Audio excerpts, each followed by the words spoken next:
André Ventura, candidato do PSD a Louros, que defendeu a propósito dessa questão que quem não pagasse as rendas poderia eventualmente ser despejado. É uma ideia que partilha?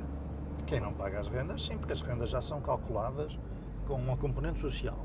E, portanto, as rendas já são calculadas tendo em conta a capacidade para pagar. Se essas pessoas não pagam rendas que supostamente têm capacidade para pagar, tem que ter consequências. Mas isso não deixaria as pessoas numa situação ainda mais débil? Mas se eles têm condições para pagar, porquê é que não pagam? Tem que ter consequências. Nós não podemos entrar numa situação de desleixo em que as pessoas fazem o que querem e não têm consequências nenhumas. Temos que ser rigorosos. Isso é que é preciso mudar. Se não cumpre, sofre as consequências. Tem que cumprir.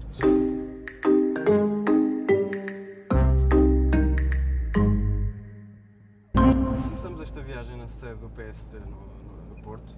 No último encontro que teve com o Observador, teve uma afirmação que provocou alguma polémica, disse não ter afinidades com o PSD por não ser... Não, eu não disse isso. Não disse isso, aliás, o Observador distorceu o título, até porque o Observador está lá, na mesma entrevista, diz mais à frente que eu estou culturalmente, a palavra não foi afinidades, mas acho que foi solidário ou ligado ideologicamente ao PSD, pela social-democracia, partilho esses valores, sou simpatizante do PSD, apenas o que eu disse é que não tinha afinidades com as fações internas do PSD, porque não sou militante do PSD. Foi isso que eu disse. Queria perguntar se tem mais afinidades com o PSD social-democrata, um PSD mais tradicional e antigo, que até tinha uma grande implantação aqui no Porto, ou se tem mais afinidades com o PSD, Pedro Passos Coelho, não tenho afinidades com liberal. o PSD porque eu não sou do PSD. Eu tenho afinidades com princípios. Se me quiser dizer 2 ou 3 princípios e perguntar-me se eu estou de acordo com eles ou não, com certeza terei todo o gosto. Agora, não vou estar aqui a fulanizar estas questões, porque não me dizem respeito. Porque é que há de ser chocante comparar o Presidente dos Estados Unidos da América ao Presidente da Câmara do Porto? Certamente que a ser um elogio para alguém será para Rui Moreira, porque, apesar de tudo, ele não é Presidente dos Estados Unidos, não é? Acredita mesmo nisso que está a dizer, não é? Sem ponta de ironia. Não é ironia, repare, aquilo que eu disse e que mantenho é que os dois têm um discurso anti-partidos, anti-sistema, um discurso de independente que é comum aos dois. Depois há essa questão, de facto, que seriam os dois promotores imobiliários, que não é relevante para aqui, ou se calhar será, não sei. Isso é uma referência indireta ao caso Selminho, não é preciso esclarecer muito mais. É uma referência indireta a conflitos de interesses. É uma situação em que há conflitos de interesses, claros, não é? Por um lado, o interesse do Presidente da Câmara em defender o interesse da cidade e, por outro, o interesse do dono da empresa. E nessa situação, acho que, em primeiro lugar, devia ter havido transparência previamente à candidatura do próprio Rui Moreira, que deveria ter anunciado que existia esse conflito de interesse, declarado, como deve ser sempre que há esses conflitos de interesse. E depois há aqui uma questão adicional, é que, aparentemente, tanto quanto sabemos, os terrenos são propriedade da Câmara Municipal do Porto. Durante meses isso foi sabido dentro da Câmara, mas nós não tínhamos conhecimento. Estamos agora a aproximar-nos do Mercado Bolhão, que é um das 22 promessas não cumpridas. Exatamente. Acha que isso é uma mancha no currículo de Rui Moreira? É, juntamente com as outras 20, ou melhor, uma das 21 promessas não cumpridas.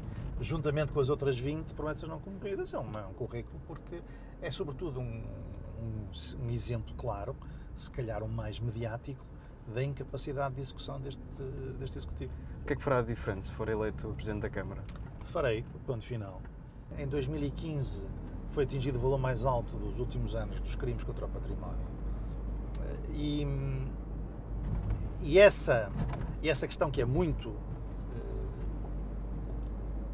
localizada na cidade do Porto, tem sido ignorada porque não ajuda à festa de quem promove a festa, que o Porto está tudo bem, não é?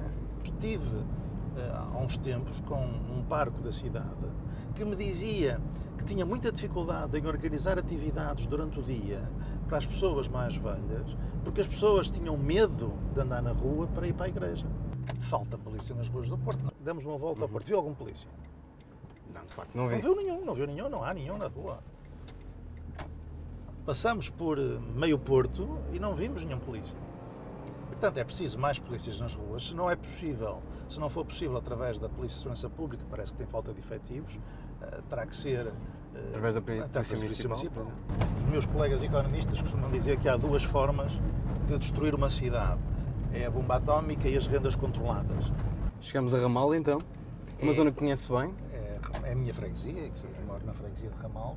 Está a ver aqui isto, o aspecto desleixado e abandonado desta zona. Não parece que estamos numa cidade, na mesma cidade dos postais, não parece que faça parte. Esse é provavelmente o maior erro deste Executivo, o facto de ter ignorado tudo o que não fosse turístico, onde os aliados ali em frente. Pelo menos compromete-se a receber o Futebol Clube do Porto se for campeão, coisa que Rui Moreira ainda não conseguiu fazer, certo? Não conseguiu.